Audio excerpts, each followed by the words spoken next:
Hello everyone. इस video में हम डिस्कस करने वाले हैं एचडीएफसी बैंक के बारे में। क्वार्टरली रिजल्ट कैसा रहा है वो हम डिस्कस करने वाले हैं, क्योंकि पिछले 2 दिन में एचडीएफसी बैंक में एक बहुत बड़ा गिरावट देखने के लिए मिला है। तो वो उसके क्या कारण है वो थोड़ा सा हम इस वीडियो में देखने की कोशिश करेंगे और जानने की कोशिश करेंगे। डिस्क्लेमर आपको पहले ही दे देना चाहता हूँ, किसी भी तरीके का बाइंग और सेलिंग का रिकमेंडेशन नहीं है, सिर्फ एजुकेशनल पर्पज से इस वीडियो को देखिए। चलिए शुरू करते हैं आज का ये एजुकेशनल वीडियो।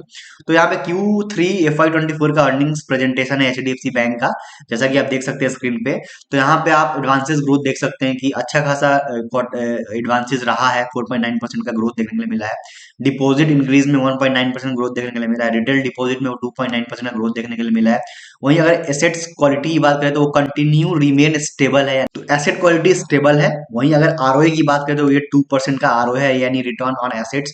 वहीं अगर आरओए की बात करें तो 15.8% का है इस करंट क्वार्टर के लिए। वहीं अगर कंसोलिडेटेड ईपीएस यानी अर्निंग पर शेयर की बात करें तो 22.7 रुपया का है।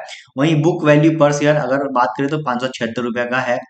वहीं अगर बात करते हैं हम कैपिटल एडिक्वेसी रेशियो का, 18.4% का है, जो पोजीशंस फॉर कंटिन्यूड ग्रोथ, यानी कि ग्रोथ के लिए ये पोजीशन है, यानी कि जो रिक्वायरमेंट होता है उससे अच्छा खासा कैपिटल एडिक्वेसी रेशियो है।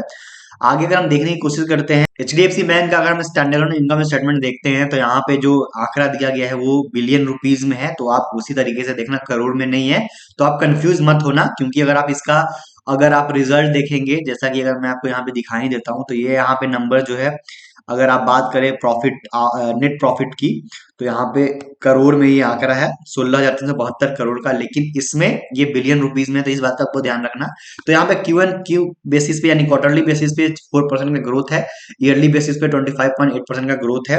वहीं अगर प्रॉफिट की बात करें यानी पैट की बात करें तो 2.5% का क्यू ऑन क्यू बेसिस पे ग्रोथ है, और ईयर ऑन ईयर बेसिस पे 33.5% का ग्रोथ है।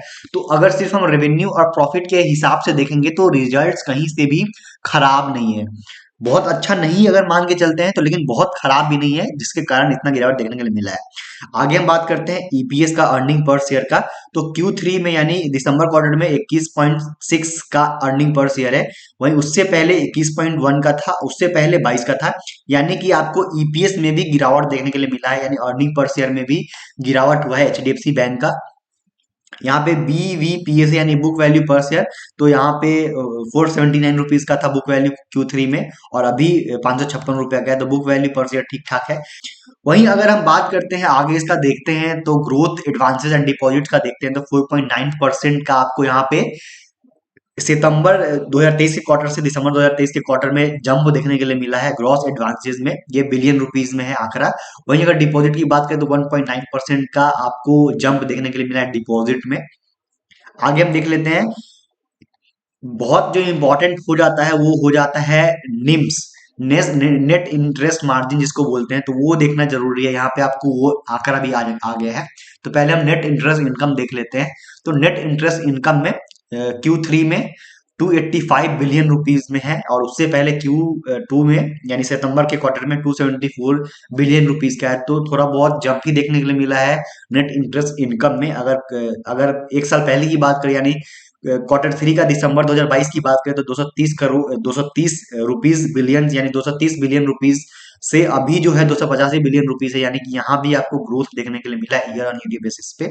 वहीं अगर नेट इंटरेस्ट मार्जिन की अगर हम बात कर लेते हैं तो ये एक बहुत बहुत इंपॉर्टेंट ये आंकड़ा हो जाता है नेट इंटरेस्ट मार्जिन। ऐसा इसलिए क्योंकि बैंक का जो सिंपल सा काम होता है कि वो बैंक जो है रिजर्व बैंक से पैसे लेती है और लोगों को लोन बांटती है, और क्योंकि बैंक जो है वो रिजर्व बैंक को एक इंटरेस्ट पे करती है, और यहाँ पे जो लोन आपको दिया जाता है यानी हम लोगों को दिया जाता है, तो वहां पे भी इंटरेस्ट चार्ज किया जाता है। तो ये दोनों के बीच में जो डिफरेंस होता है वो बैंक को बचता है, और यही नेट इंटरेस्ट मार्जिन होता है, यानी कि यही पैसा बैंक बना रही है।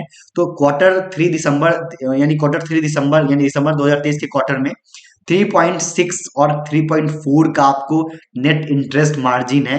तो अगर पिछले क्वार्टर से देख ले तो same net interest margin same ही है, लेकिन अगर एक साल पहले हम चले जाते हैं और दिसंबर 2022 का क्वार्टर में देखते हैं, Q3 देखते हैं, तो यहाँ पे 4.1 का निम्स था यानी नेट इंटरेस्ट मार्जिन था, तो उससे बहुत ही कम हुआ है।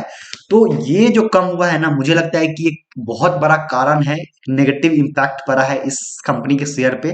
और जो बड़े बड़े लोग हैं, जो एनालिस्ट है, उनको ये जो आंकड़ा है, जो शेयर होल्डर है, जो बड़े बड़े शेयर होल्डर है, जो एफआईआईएस है, जिनके पास ये बैंक के शेयर्स है, उनको ये जो निम्स का जो कम होना है वो अच्छा नहीं लगा है। ये तो एक बहुत बड़ा कारण है। अगर ऐसे रिजल्ट की बात करें तो रिजल्ट बहुत ही अच्छा है, खराब नहीं है लेकिन बहुत अच्छा रिजल्ट है। आप बहुत खराब नहीं बोल सकते, बहुत अच्छा नहीं बोल सकते, लेकिन रिजल्ट बहुत खराब भी नहीं है, जिसके कारण इतना गिरावट आया है। तो ये एक बड़ा कारण है कि निम्स का कम होना, जो नेट इंटरेस्ट मार्जिन है। वहीं अगर हम देख लेते हैं एक और चीज जो बहुत ही इंपॉर्टेंट हो जाता है, ये एक बहुत ही इंपॉर्टेंट आंकड़ा हो जाता है रिस्क मैनेजमेंट का, जो ग्रॉस एनपीए है और नेट एनपीए, यानी बैंक कितना प्रोविजन कर रही है। तो ये जो आंकड़ा है 1.3% का ग्रॉस एनपीए है और नेट एनपीए है आपको 0.3% का। तो अगर पिछले क्वार्टर से बात करूं तो वो लगभग सेम ही था सितंबर 2023 के क्वार्टर से, लेकिन अगर दिसंबर क्वार्टर से बात करूं तो 1.2 का ग्रॉस नॉन परफॉर्मिंग एसेट्स था, लेकिन वो अभी 1.3% हो गया है। तो इसमें भी जंप है Q year on year basis पे। तो इसका मतलब है कि बैंक ने प्रोविजन किए हैं, जो नॉन परफॉर्मिंग एसेट होता है उसके लिए प्रोविजन करने होते हैं, तो यहाँ पे बैंक ने उसके लिए प्रोविजन किए हैं। तो ये भी एक नेगेटिव फैक्टर हो जाता है किसी बैंक के लिए, जब ये जो ग्रॉस एनपीए और नेट एनपीए बढ़ता है तो ये एक प्रॉब्लम का सबब होता है। तो ये भी एक रीजन रहा है कि बैंक के प्राइस में आपको, शेयर के प्राइस में एक बड़ा गिरावट आपको देखने के लिए मिला है। अगेन किसी तरह का बाइंग और सेलिंग का रिकमेंडेशन नहीं है। वीडियो कैसा लगा है जरूर कमेंट करके बताइएगा, ये आपको ये वीडियो कैसा लगा है। अगर आप चाहते हैं कि इस तरह का और वीडियो मैं बनाऊं तो let me know in the comment section. आप चाहते हैं कि मैं किसी और कंपनी को कवर करूं तो वो भी आप कमेंट करके जरूर बताइएगा। वीडियो अगर आपको अच्छा लगा तो वीडियो को लाइक कीजिएगा, शेयर कीजिएगा, चैनल को सब्सक्राइब कर लीजिए। मिलते हैं अगले वीडियो में। जय हिंद।